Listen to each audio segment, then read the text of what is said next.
todo Estado vigila a sus ciudadanos, a las empresas, para que la generación de riqueza sea legal, sea producto de nuestra chamba, y que ahí no se filtre ilegal, dinero ilícito, de las que ella ya ha mencionado. Pero en la realidad y en la práctica, porque hay gente que dice, no, yo soy legal. No. Pero en la práctica, buenos y malos, varios procesos de investigación de lavado de activos por la presunción de tu conducta, de la actividad que realizas, y hasta que te investiguen y te desnuden, te saquen toda la información, porque cuando estás en proceso de investigación, te levantan desde el año 2005 todas tus operaciones.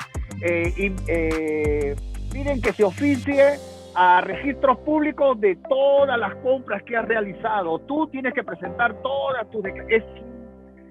Es un chambón que ustedes no se imaginan, para que al final la mayoría, es lo que tengo entendido, tengo información, se les archive el proceso. Eso ya tienes 4 años, 5 años metidos en este tema. Entonces, no es que, como yo no soy legal, el problema está, déjame un poco introducir el tema para entender, el problema está que vivimos en un país, y me refiero no solo a Perú, en Latinoamérica, de informales, que nuestras empresas no declaran impuestos.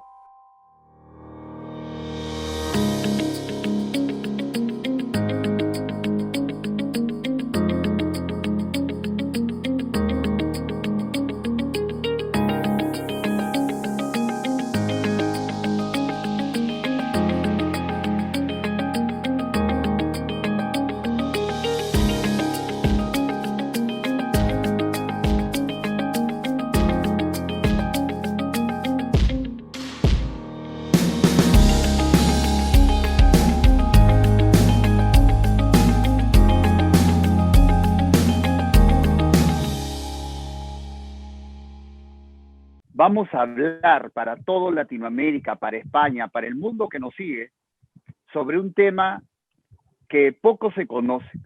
Incluso los abogados que no somos especialistas en la materia, nuestra cultura general queda muy corto para una persona especializada y que se dedica a este tema.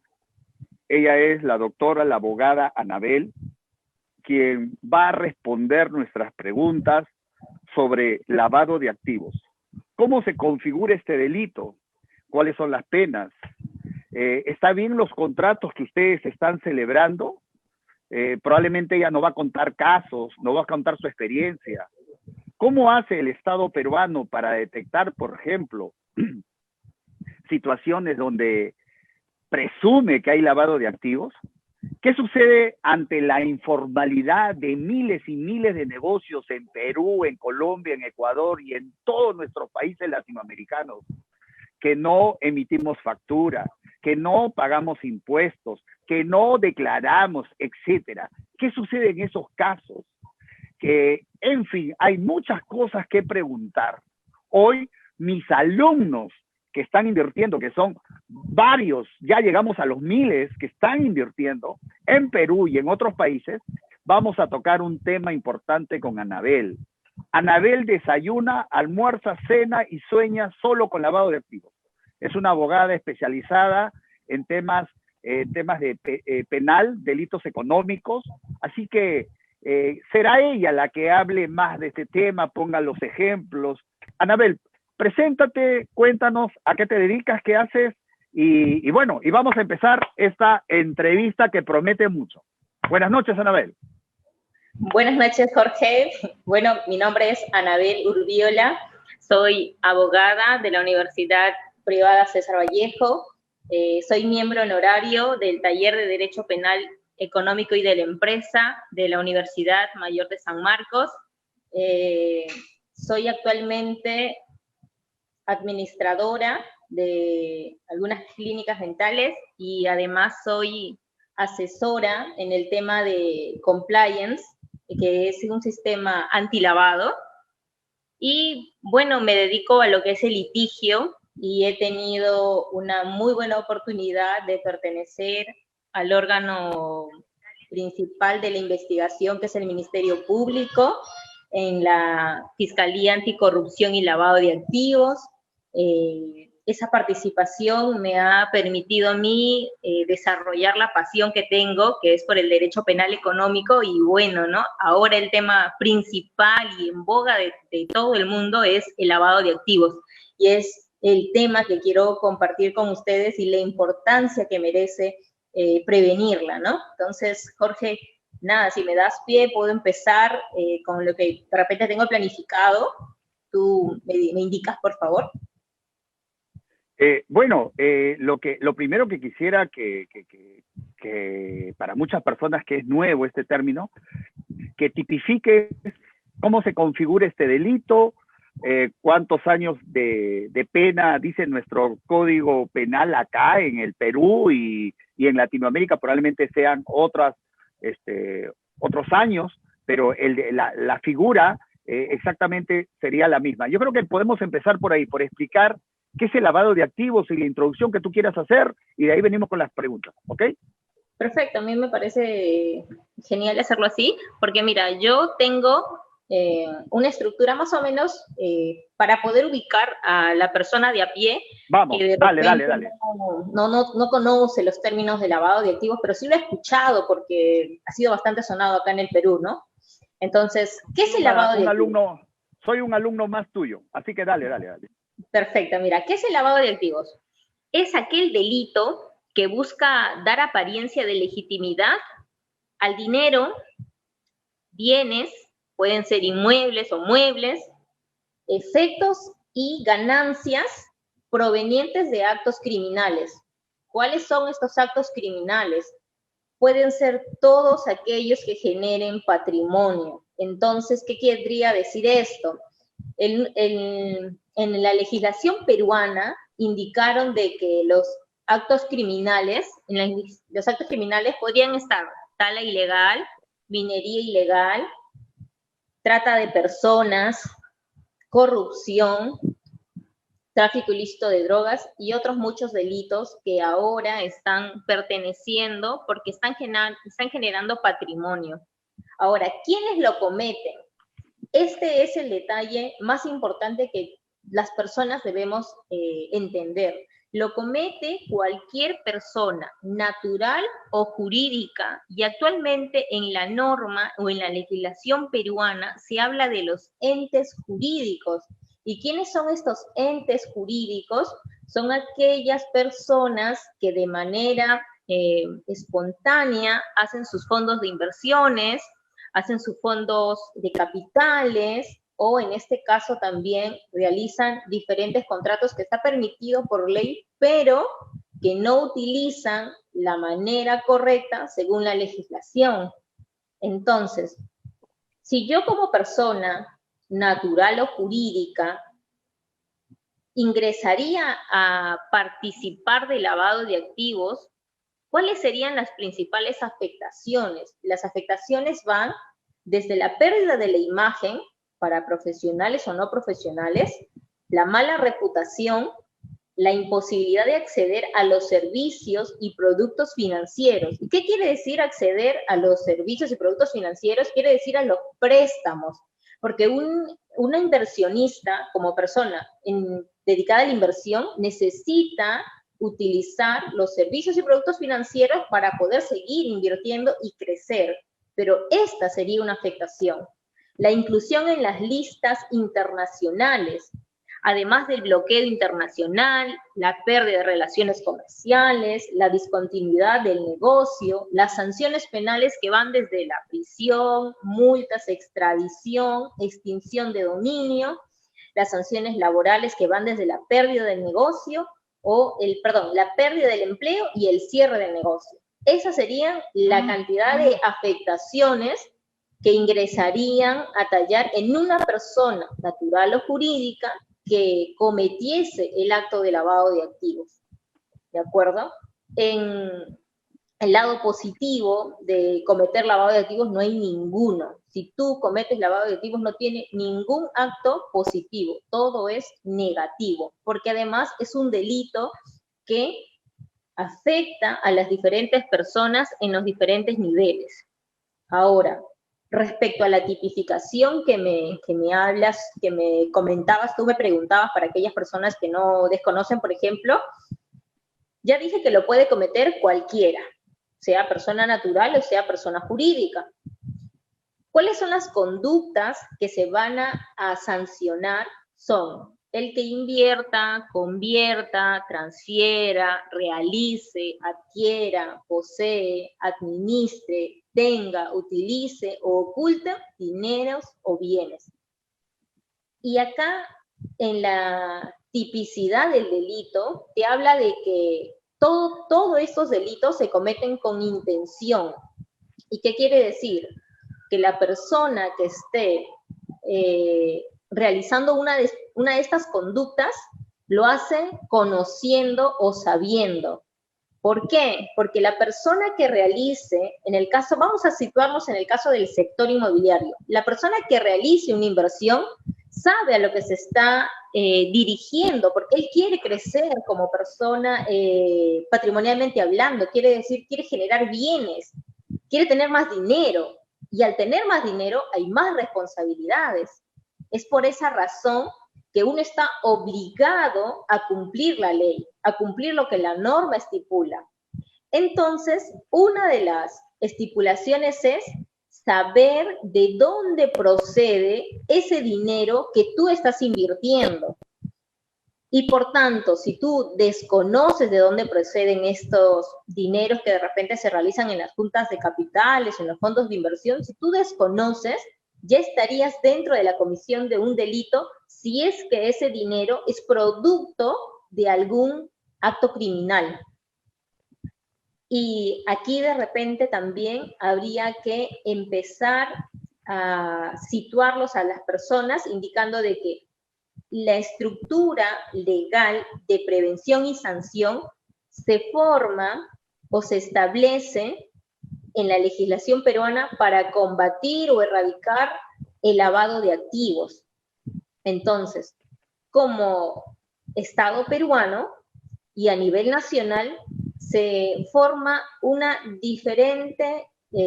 diferentes organismos que van a luchar y a prevenir este lavado, que lo único que trae consigo es empobrecimiento de un país, es negocios que no son sostenibles. Por ejemplo, aquí debo mencionar de que cuando un país crece o un país se desarrolla en base de un dinero que proviene del crimen, lo que hace en realidad es sofocar el desarrollo internacional que el país podría tener. Y por tanto, se suma más pobreza, pobreza extrema, falta de desarrollo de las personas, y entonces, como un Estado, no podrías crecer, no podrías desarrollarte. Y esto va desde una persona como entidad natural o una persona jurídica que en realidad para nosotros vienen a ser las instituciones que podrían ser una SA, sociedad anónima, sociedad anónima abierta, sociedad anónima cerrada, de responsabilidad limitada, una IRL. Entonces, todos los que en el Perú queremos crecer, es decir, tener más dinero, necesitamos generar estas conductas antilavado, es decir, evitar este delito. Y para ello, como ya lo mencioné, existe una estructura. Entonces, esa estructura legal aquí en el Perú se está instituyendo en base a una unidad de inteligencia financiera. Es la entidad principal aquí en el Perú que administra, ¿de acuerdo? Administra toda la información que se relacione con el lavado de activos. Y esta entidad, que es la Unidad de Inteligencia Financiera, empieza pues a desarrollar diversos sectores. ¿Qué quiere decir? Van a nacer aquí los que son los llamados sujetos obligados. ¿Quiénes son los sujetos obligados? Son todas aquellas personas naturales o jurídicas que están obligadas a proporcionar información a esta entidad designada. Ahora, esta entidad designada, que es la Unidad de Inteligencia Financiera, ha dividido en diferentes sujetos obligados y diferentes sectores. ¿Y por qué los ha dividido? Porque cada uno tiene una forma de desarrollar el delito. Y entonces existen sujetos obligados en el sector automotriz, sujetos obligados en el sector minero, sujetos obligados en el sector de construcción e inmobiliaria. Y aquí, Jorge, te voy a dar un dato, ¿de acuerdo? Que dice, que es del diario Gestión, ¿ah? ¿Qué dice? El lavado de activos se ha incrementado en el Perú y lo ha detectado la Unidad de Inteligencia Financiera a través de la incrementación de inversión en cemento. ¿Qué quiere decir? Cuando estás en el rubro de la inmobiliaria, está muy relacionada con la construcción. Y el Perú, ¿de acuerdo? En el año 2016 detectó que hay 184 millones bajo la sospecha de lavado mediante la compra de propiedades y el reporte de operaciones sospechosas que estos han sido ya enviados a la Unidad de Inteligencia Financiera. Entonces, ¿qué quiere decir? De que esta unidad ya tiene sectorizado a todos los sujetos obligados y hay formas de poder ver de que si hay un incremento en el rubro de la construcción, como podría ser el cemento, ¿de acuerdo? Ya hay cierto dinero, que vamos a decirle dinero negro, que ha sido ingresado en la compra de propiedades. Y esto de aquí se trabaja de la siguiente manera, ¿no? Creo que ha llegado el momento de poner algún ejemplo, de repente. ¿Tú qué dices? Sí, pero un ratito, Anabel. A ver. Vamos, lo que tú estás hablando, bien, pero quiero eso convertirlo en preguntas para que eso pueda ser un poco, mucho mejor digerido. Perfecto. Lo que Anabel nos está diciendo es que todo Estado vigila a sus ciudadanos, a las empresas, para que la generación de riqueza sea legal, sea producto de nuestra chamba y que ahí no se filtre dinero ilegal, dinero ilícito, de las que ella ya ha mencionado. Pero en la realidad y en la práctica, porque hay gente que dice, ah, no, yo soy legal. No. Pero en la práctica, buenos y malos, varios procesos de investigación de lavado de activos por la presunción de tu conducta, de la actividad que realizas, y hasta que te investiguen y te desnuden, te saquen toda la información, porque cuando estás en proceso de investigación, te levantan desde el año 2005 todas tus operaciones, piden que se oficie a registros públicos de todas las compras que has realizado. Tú tienes que presentar todas tus declaraciones. Es un chambón que ustedes no se imaginan, para que al final la mayoría, es lo que tengo entendido, tengo información, se les archive el proceso. Hasta eso ya tienes 4 años, 5 años metidos en este tema. Entonces, no es que, como yo no soy legal, el problema está, déjame un poco introducir el tema para entender, el problema está que vivimos en un país, y me refiero no solo a Perú, en Latinoamérica, de informales, que nuestras empresas no declaran impuestos, no pagan IGD, no aparecemos en el sistema como que Jorge Gil declara todos los años, que sus empresas declaran. ¿Cuántos negocios hay en el interior del país y en Lima. Yo conozco uno en Zárate, solamente para poner un ejemplo, Anabel, déjame un poco quitarte la pantalla, simplemente para introducir la importancia del tema. Yo conozco uno en Zárate, por decir uno nada más, para no hablar más, que tiene 150 vehículos, me decía, malogrados tenía 20, 110 vehículos que hace taxi, que alquila por 12 horas, y a puerta libre creo que le llaman. Y el hombre no sabe qué hacer con su dinero efectivo. Algún día me escuchó y dijo, oye, no, yo no puedo invertir, y se frenó porque quería comprar una casa. El problema es que muchos informales que su dinero no lo declaran, lo tienen en efectivo o lo tienen en la cuenta de ahorro, que hasta ahora no lo detectan, pero cuando haga una operación, porque ella nos va a contar por qué los notarios están obligados de informar a la UIF, a Unidad de Inteligencia Financiera, de informar, y ahí puedes aparecer, oye, ¿de dónde sacó Jorge Gil esa plata, esos $120,000, si él no aparece en el sistema de SUNAT? SUNAT se llama en el Perú, el que recauda el Tesoro Público, no aparece. Entonces, ¿cómo así hizo esa operación? Y ese es el problema, de que de repente tú no estás haciendo algo ilegal, ¿no? Me estoy equivocando, algo ilegal, pero tú no has declarado todos tus bienes. Y probablemente algunas historias de esas nos tienes que contar, Anabel, de tu experiencia, que has visto, porque la gente tiene que identificarse y tiene que tomar conciencia.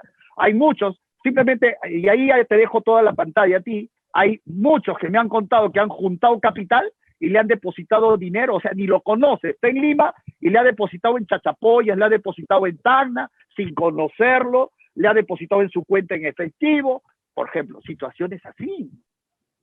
Entonces, Anabel, con la pregunta más simple que te puedo hacer. Señores, ya explicaste el panorama, cómo es esto. Creo que a todos nos interesa este tema. Bien, ¿qué pasa en la práctica, en tu gestión? ¿Qué pasa con lo que estoy hablando? Las personas que trabajan en la informalidad, ¿cómo es el sistema para detectar esos potenciales supuestos, presuntos, que encajan dentro del delito de lavado y les inician un proceso de investigación? ¿Cómo detecta el sistema? ¿Qué utiliza? ¿La banca? ¿Las notarías? ¿Qué más utiliza? ¿Qué dice tu experiencia? Y después, ¿cómo los notifican y cómo los llaman? La parte operativa, la gente quiere escuchar. Ya, perfecto. Mira, vamos a empezar con lo que me preguntaste anteriormente y de repente no te respondía. No te respondí en el momento, perdón. ¿Cuántos años va la pena privativa de la libertad respecto al delito de lavado de activos, no? Y va desde los 8 años hasta los 15 años, ¿de acuerdo? Ese es el tiempo, la temporalidad del delito, si es que te llegasen a sentenciar, ¿no? De manera culpable, una sentencia inculpatoria en este caso, con el delito de 8 a 15 años. Entonces, ese es, de repente, el tiempo, y el tiempo es bastante amplio, no es un tiempo mínimo. Entonces, hay una punibilidad, como le decimos nosotros el abogado, o hay una repercusión bastante amplia hacia la persona natural o jurídica. Entonces, respecto a la práctica que me decías tú, ¿no? Lo que pasa es que en el Perú, ¿de acuerdo? Que es nuestro tema en el país o estado que nos toca vivir a nosotros, en el Perú, la Unidad de Inteligencia Financiera, como ya lo expliqué antes, tiene a los sujetos obligados, es decir, las personas que tienen que dar la información, establecido por diferentes sectores. Uno de los sectores principales que se encarga de dar esta información es el sistema bancario. Y cuando hablo de la Superintendencia de Banca y Valores, me refiero pues a todos los bancos, cajas, cooperativas. Entonces, ¿qué quiere decir? Que esta entidad, al igual que también los notarios, como lo nombraste hace un momento, esta entidad tiene la obligación de pasar a esta unidad de inteligencia financiera y esta unidad de inteligencia financiera propiamente al Ministerio Público la información. Entonces, ¿qué es lo que detecta el sistema bancario? Para darte un ejemplo, si una persona X, ¿de acuerdo?, mueve en su cuenta más de 3.000 soles, ¿de acuerdo?, más de 3.000 soles, tiene la obligación de bancarizarlo. ¿de acuerdo? Tiene la obligación de hacerlo con transferencia en cuenta. No es posible hacerlo de manera en efectivo. ¿Por qué? Hay ciertos sectores, los principales, por decirlo, es el sistema bancario financiero y los notarios. Ahora, este sistema bancario y financiero, al igual que los notarios, van a detectar ciertas operaciones sospechosas o operaciones inusuales. ¿Cuál es la diferencia entre operaciones inusuales y sospechosas? Pero primero, ¿qué son? Las operaciones inusuales son aquellas operaciones con características que no son periódicas, que no guardan relación con la actividad económica de la persona, del cliente ya, y salen de los parámetros de la normalidad. Ejemplo, un ejemplo bastante sencillo. Yo tengo una empresa en la cual tengo ganancias de aproximadamente $3,000. Entonces, mi empresa tiene ganancias de $3,000 de manera periódica. Puede subir entre 3.500, 3.800, puede bajar a 2.500, 2.800 como empresa, ¿no? Entonces, esa es, por decirlo así, la particularidad de la empresa. Sube 500, baja 300 y esa es la onda en donde se mueve. ¿Qué pasaría, de acuerdo? ¿Y por qué se reportaría como operación inusual para el banco? Si es que de un momento a otro, es decir, no de manera periódica, sino de manera espontánea, a mi empresa, ¿de acuerdo?, ingresa un monto de, no sé, 100.000 soles, por ponerlos en número, o $100.000. El banco dice, si tu ingreso ha sido, ¿de acuerdo?, de $3.000 y de un momento a otro has llegado a $100.000 o soles, ¿de acuerdo?, en aumento, eso ya corresponde a una operación inusual. Y si corresponde a una operación inusual, nosotros tenemos el deber, ¿de acuerdo?, porque nos van a notificar o nos van a observar, ¿de acuerdo?, a través de un oficial de cumplimiento de repente, de esta parte rápidamente, entonces tengo el deber de informar por qué, ¿de acuerdo?, o a través de qué se logró ese aumento de $100. Fue por un inversionista, fue por alguna operación. Entonces, si yo logro sustentar con documentos ese aumento de manera espontánea, yo ya no pasaría al siguiente nivel, que vendría a ser una operación sospechosa. ¿Y por qué no pasaría al siguiente nivel de ser operación sospechosa? Porque ya lo evidencié documentariamente. Pero si yo no hago esa evidencia o no la presento en el tiempo adecuado, esto ya califica como una operación sospechosa. Y las operaciones sospechosas van a arraigar una naturaleza civil, comercial, financiera, y esto es una condición compleja que necesita, ¿de acuerdo?, que necesita ser fundamentada ya a través de repente de una investigación. Pero correcto, vamos a aterrizar un poquito más, ¿de acuerdo? Un ejemplo un poco más sencillo para que podamos entender este tema de las operaciones inusuales y operaciones sospechosas. Te voy a dar un ejemplo más a toda la comunidad, por favor, para que estemos atentos. ¿Cuál es la diferencia entre una persona formal, ¿de acuerdo?, es decir, un inversionista formal y un inversionista informal? Un informal es aquella persona que tiene un negocio, ¿de acuerdo?, que no lo ha instituido, es decir, que no tiene formado una empresa en sí, ¿de acuerdo?, y que simplemente podría ser un negocio cualquiera que no está en los rangos legales. Es decir, si yo quiero hacer un negocio, necesito, como persona natural o como persona jurídica, tener un RUC, ¿de acuerdo? ¿Y qué es un RUC y quién lo da? Un RUC es un registro único de contribuyente.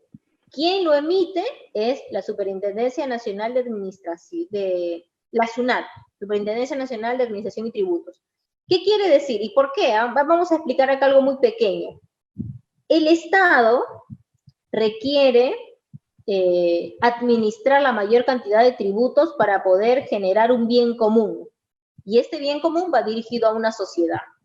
Entonces, la sociedad dice, si tú quieres generar negocios, tienes que pagar tributos. Entonces, yo como ya estoy en un negocio determinado, vamos a poner en el negocio de, como le mencionaba, ¿no? De repente un inversionista, o algo un poco más fácil, el de la bodega de la esquina de tu casa o el mini market de la esquina de tu casa. Esa persona ya está generando un negocio, ya está generando ganancias, ¿de acuerdo? Y por tanto, él tiene el deber de cumplir con sus tributos. ¿Qué quiere decir esto? De pagar los tributos a la SUNAT, ¿de acuerdo? De pagar los tributos a la SUNAT y por tanto de tener una contabilidad.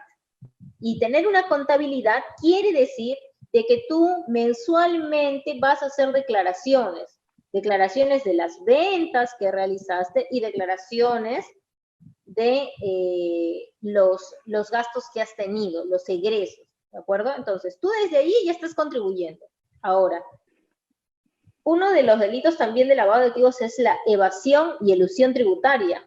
Ojo aquí. Entonces, yo como negociante, ¿de acuerdo? De una bodega o un mini market, ¿de acuerdo? Yo tengo la obligación de llevar una contabilidad y pagar tributos. ¿Qué pasa si yo soy vivo, pues, ¿no? En el Perú existe la palabra, yo soy el vivo.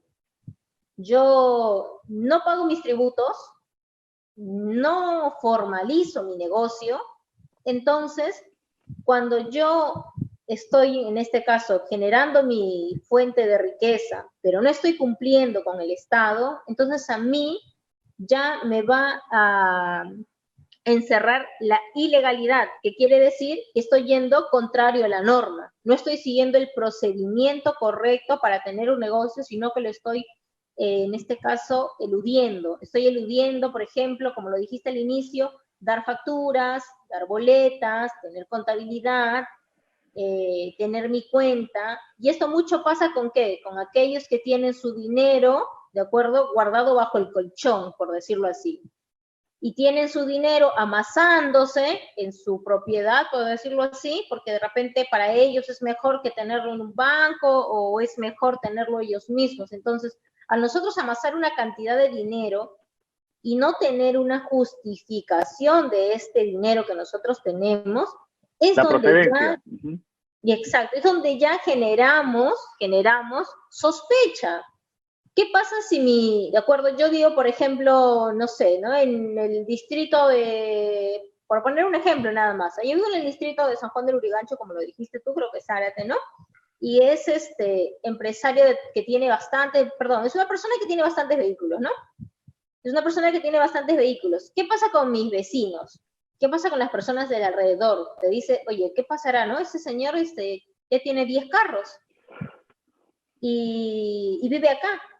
Y la gente no sabe de repente porque él no tiene un negocio allí, o no se le conoce un negocio conocido, solo se le sabe que compra automóviles, por poner un ejemplo. Entonces yo al comprar o amasar una mayor cantidad de dinero y no trabajar con una entidad financiera, porque es una obligación, ¿de acuerdo? Es una norma de que cuando ya tú tengas una cantidad de dinero, necesariamente tienes que trabajar con una entidad financiera. ¿Por qué? Porque esos vehículos, por decirlo así, ¿de acuerdo? ¿De dónde son comprados? ¿De una empresa formal? ¿Son comprados de un vecino? ¿O de repente son robados?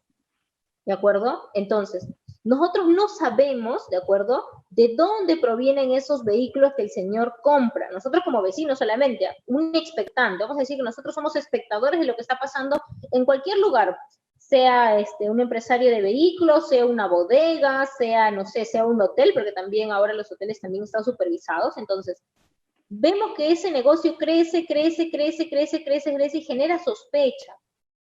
En un determinado momento, ¿de acuerdo? En un determinado momento, cuando yo, ¿de acuerdo?, el negociante informal de vehículos quiera hacer una compra de, no sé, de un inmueble, de un bien inmueble, o quiera, no sé, vender mis juntar ese dinero para juntar e invertir en bienes raíces, hace una junta de capitales, ahí viene el problema.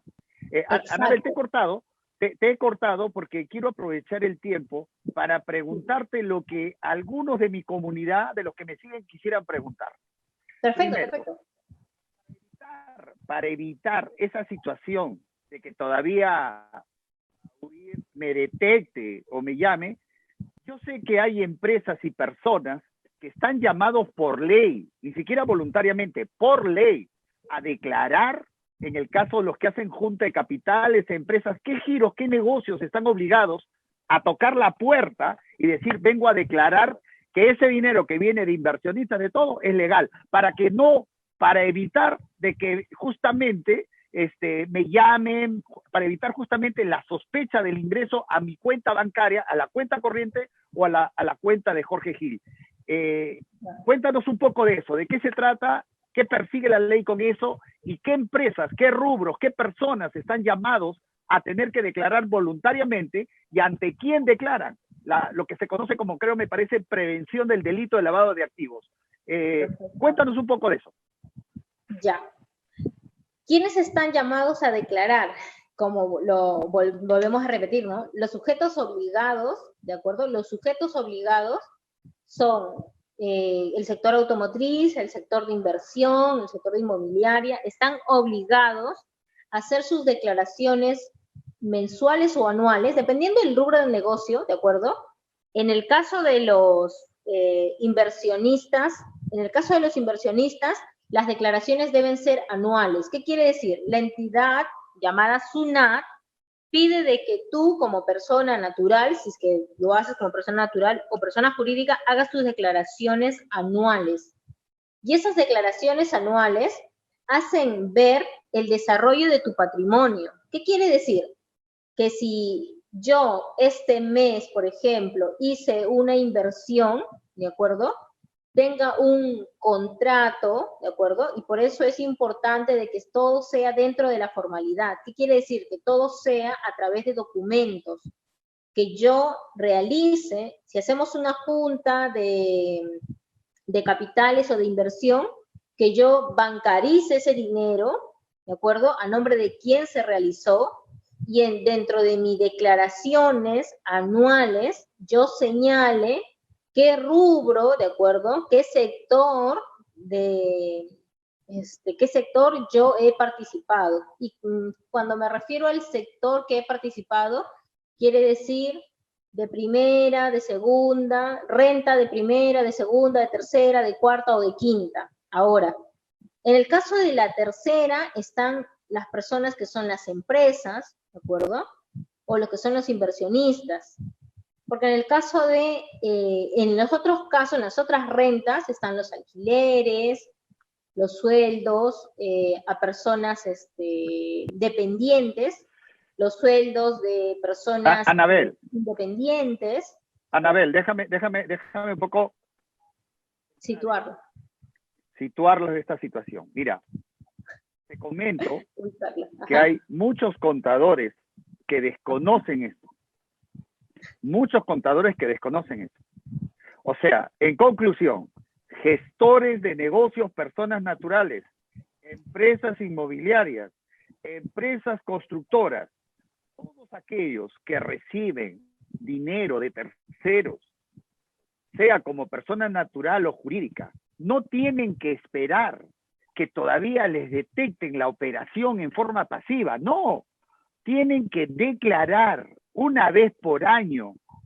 Estoy hablando independientemente de tu declaración de impuesto a la renta, de eso no estoy hablando. Estoy hablando de otro tipo de declaración, donde tengas que justificar con contratos, como está indicando ella, cuál es el origen del dinero que está en tu cuenta bancaria de 600,000, 700,000, 800,000 dólares en el año, 1,000,000, 1,500,000. Tienes que declarar cuál es el origen, tienes que presentar tus contratos, tienes que asesorarte para presentar esa declaración anualmente. Con eso vas a dormir tranquilo, vas a poder respirar, porque si no vas a estar a salto de mata. ¿Qué día me va a llegar esto? Está claro. Y eso se tiene que hacer de todas maneras. Anabel, te cuento, en ese tipo de declaración que estoy hablando, ¿tú haces esa gestión? ¿Tú realizas esa gestión? ¿Sabes a dónde se tiene que presentar?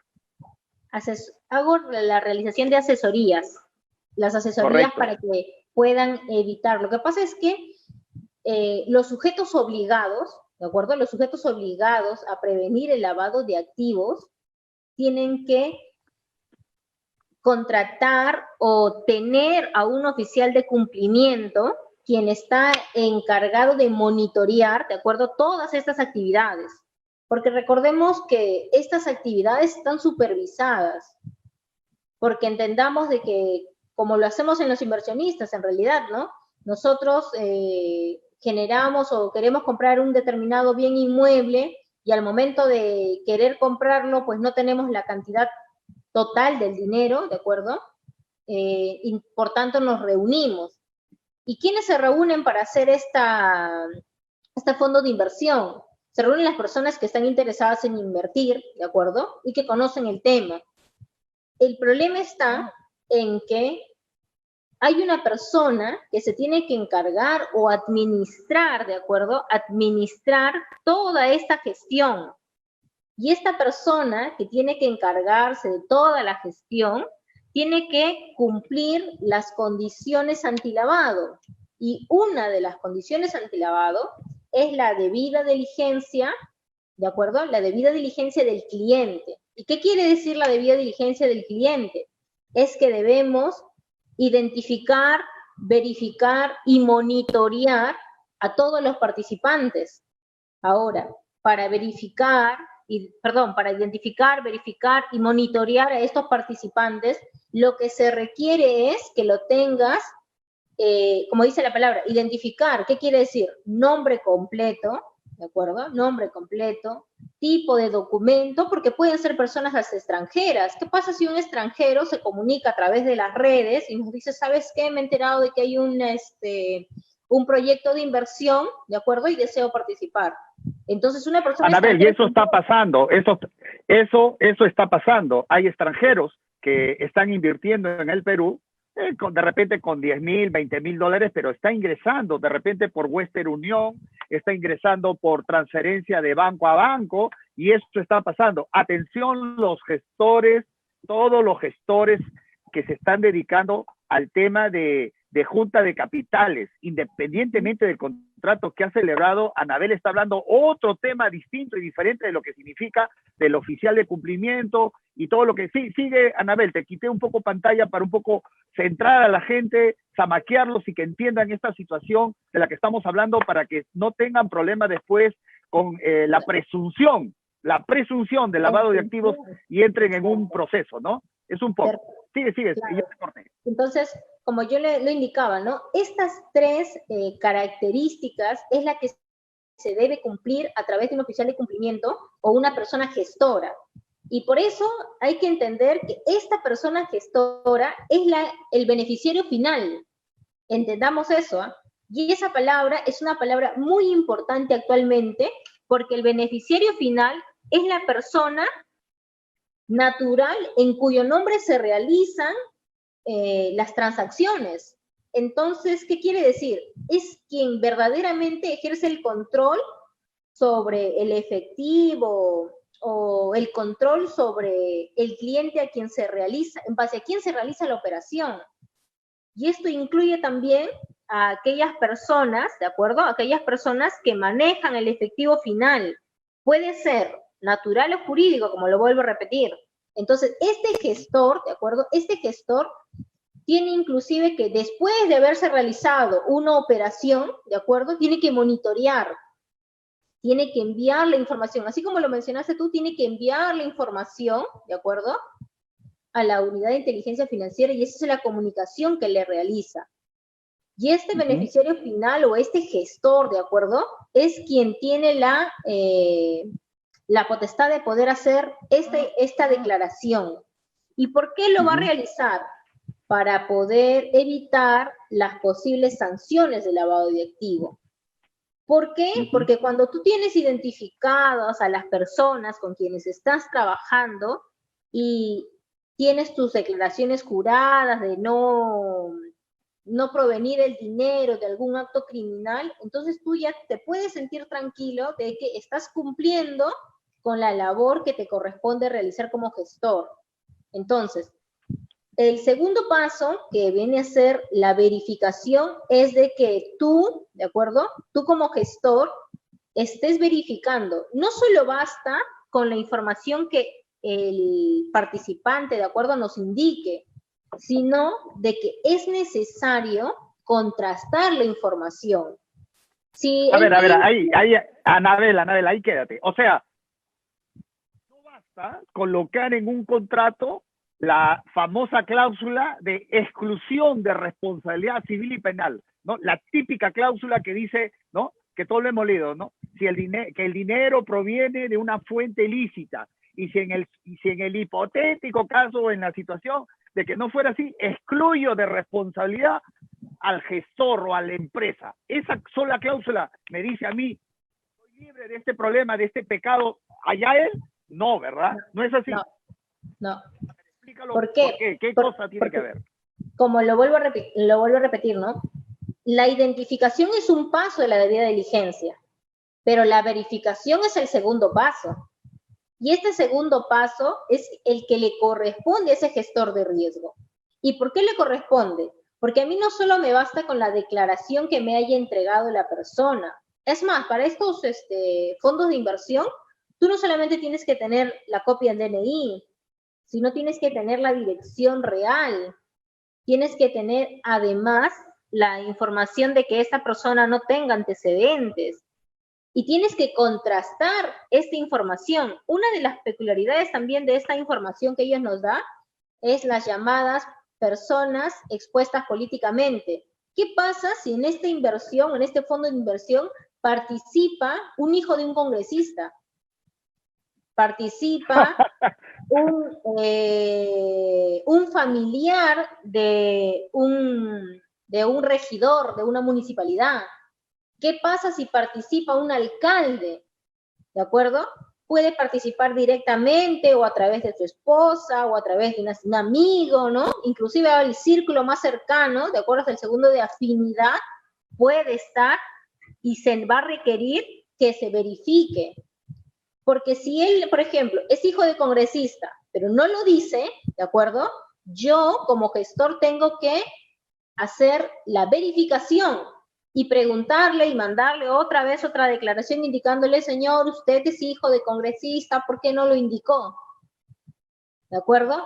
Ya nos dará su respuesta y nos aclarará, pero nosotros ya hemos cumplido con la verificación, que quiere decir la contrastación, y posteriormente el monitoreo. Entonces, Anabel, a ver, vamos entrando. Lo que tú quieres decir, una vez que depositaron el dinero en mi cuenta, aparte de que firmaron y legalizaron el contrato que fuere, yo también tengo que tener el trabajo, después no importa, de comenzar a investigar a cada uno de ellos. Y si yo detecto alguna situación, antecedentes penales o lo que fuera, yo debería de mandar una carta notarial diciendo, oye, explícame el origen del dinero, para que posteriormente de repente diga, oye, yo sí, acá le mandé una carta, le comuniqué, le dije que retirara su dinero, etcétera. O sea, no basta una actitud pasiva del gestor, porque él también va a poder ser involucrado, o va a ser involucrado como cómplice de lavado de activos si mañana uno de los inversionistas lamentablemente es investigado por el tema de lavado de activos. ¿Es lo que nos quieres decir? Exacto, sí.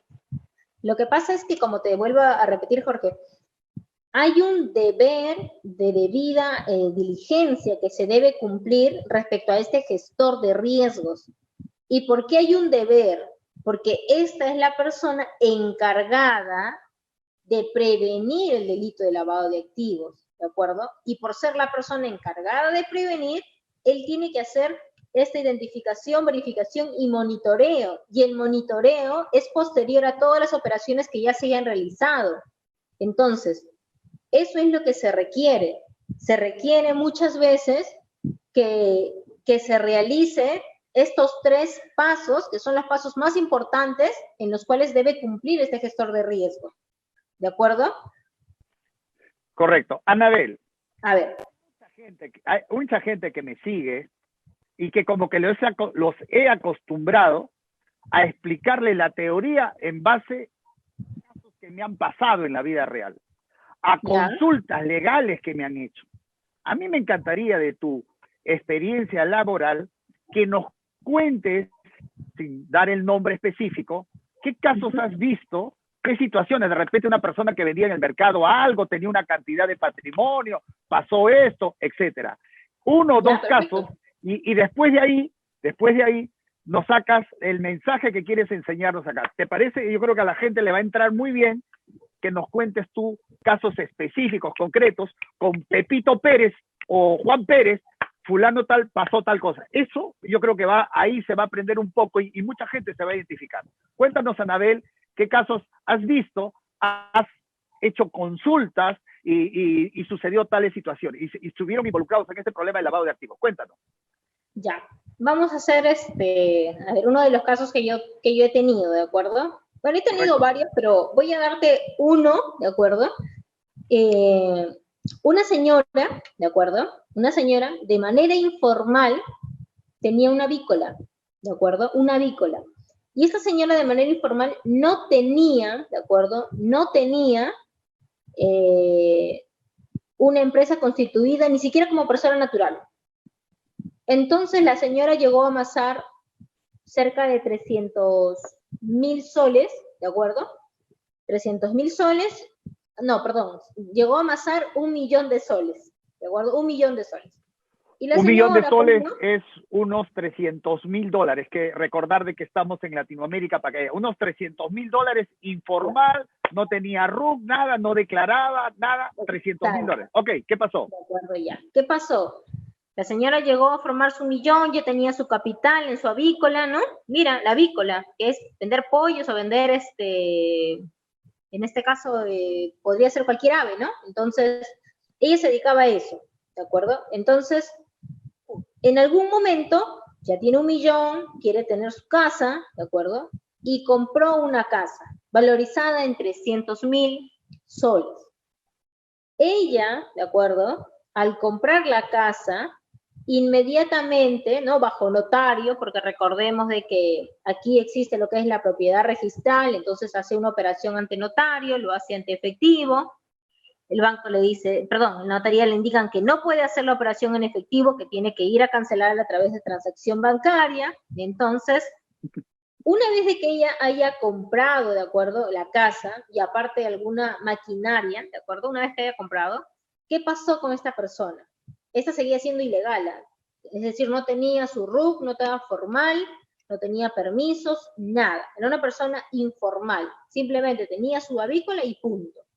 Entonces, una vez que hizo esta operación, los notarios la detectaron, la empresa financiera, ¿no?, la detectó, pasó su operación como inusual y altamente sospechosa porque no tenía cuenta tampoco, sino era la primera vez que realizaba un depósito simplemente para el pago, y recibe una notificación por la sospecha del ilícito, ¿de acuerdo?, de lavado de activos, y esta además tenía una investigación en la SUNAT, porque primero, cuando tienes un negocio, el que te va a dar la notificación es la SUNAT.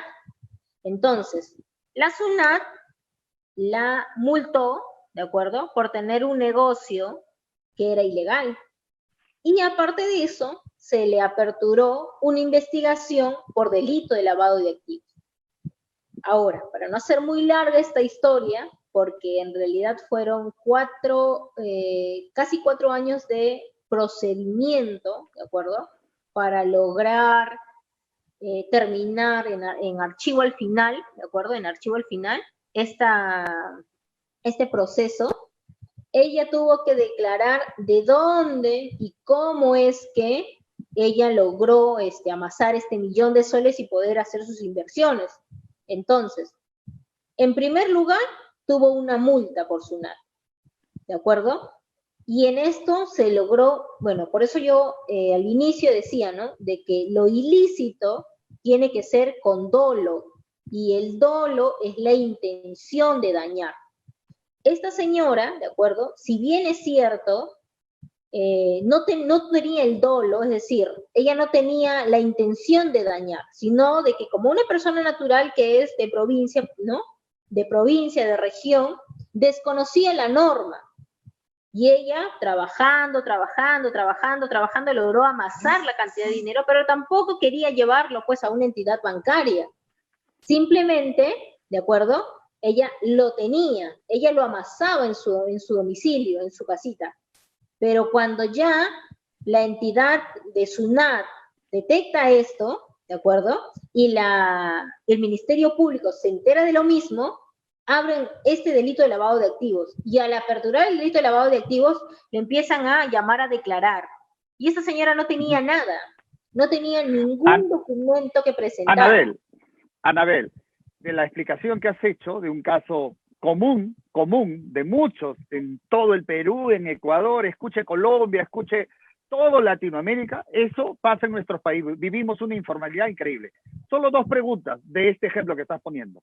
¿Ya? La primera es, ¿cuánto tiempo demoró en el Perú desde que le notificaron hasta que exista una, no sé si en el ámbito fiscal se llama resolución o dictamen, donde se archive ese procedimiento? ¿Cuántos años, supongo, duró? Y eso fue una piedra en el zapato que no te permite trabajar, y definitivamente con la expectativa de que se abra instrucción o se abra proceso ante el juez correspondiente. Eso es lo primero que se me ocurre preguntarte sobre esto.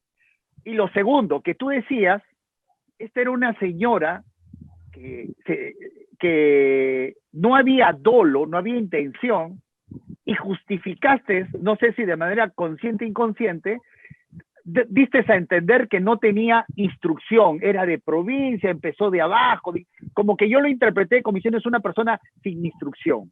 Te pregunto, si Jorge Gil hubiese hecho lo mismo, si yo también vendía pollos y también tenía el negocio sin RUC, sin nada, y detectan que yo sí tuve educación superior, que soy abogado, soy ingeniero, soy psicólogo, soy tal, o de repente no soy titulado, y de repente terminé todos mis años, tengo educación superior, ¿podrían aplicar los mismos principios que pasó en la señora? ¿O conmigo ya el tema sería mucho más complejo por la educación y yo no puedo decir, es que yo ignoraba, yo no sabía que tenía que declarar las ventas, y yo no sabía si existía SUNAT, yo no sabía? ¿Yo puedo decir eso? ¿Puede decirlo un psicólogo, un ingeniero, un estudiante de la universidad del 8º ciclo?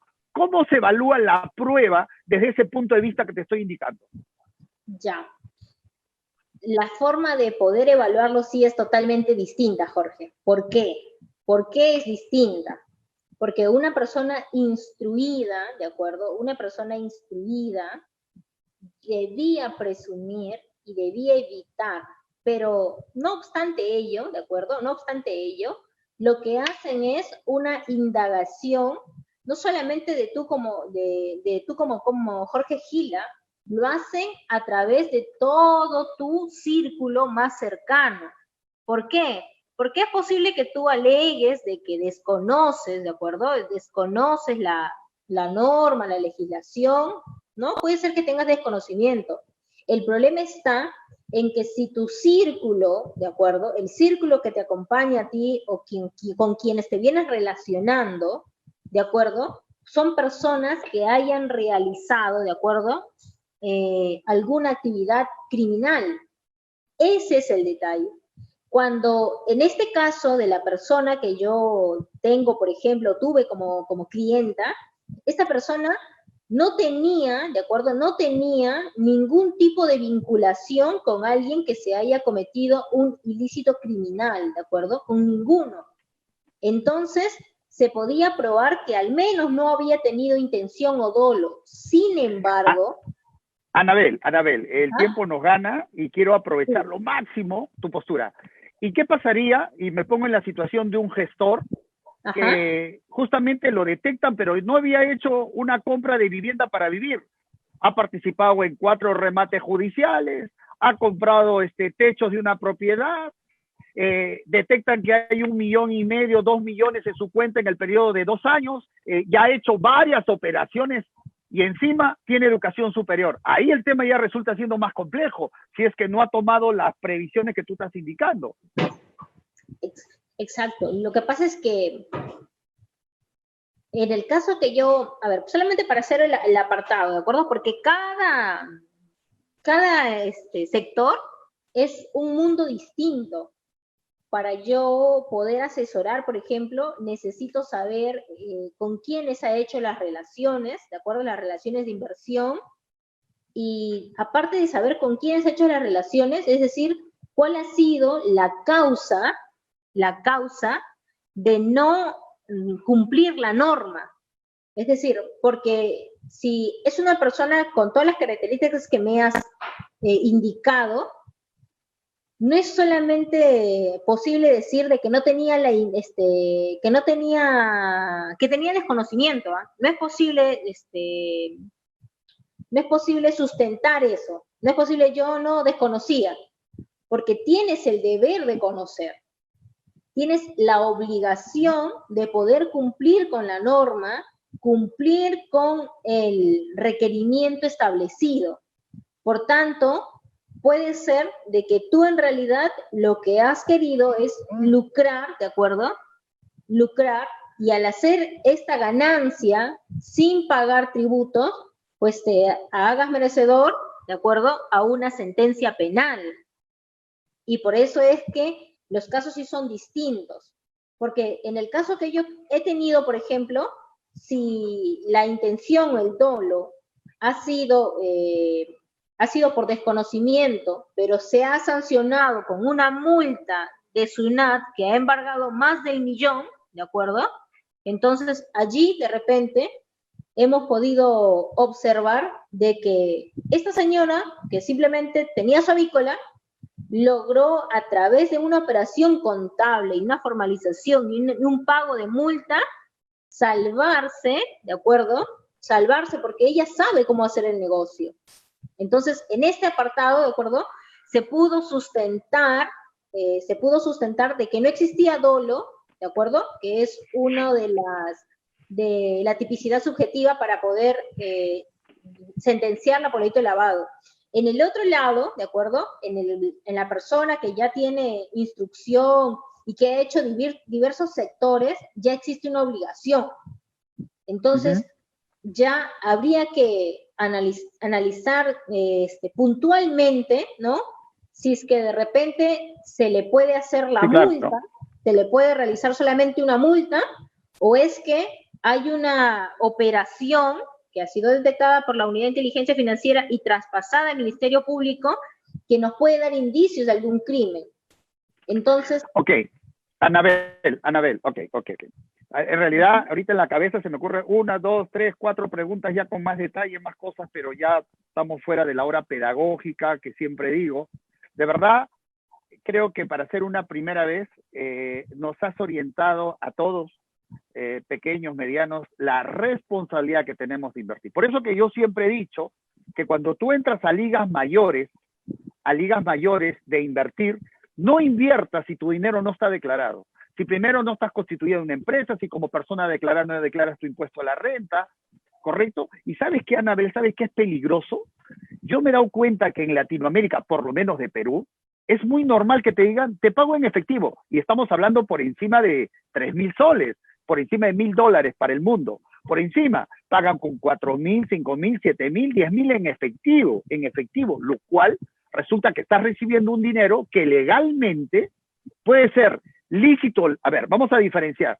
Puede ser lícito el negocio al que te dedicas, pero es ilegal, que es distinto. O sea, tú te conviertes en ilegal cuando no cumples la norma. Entonces cometes una infracción. Cuando Jorge Gil se pasa una luz roja, ¿correcto? Ahí yo estoy infringiendo una norma, y cuando infringo una norma se convierte en ilegal, ¿correcto? Que de repente no es ilícito, pero sí es ilegal.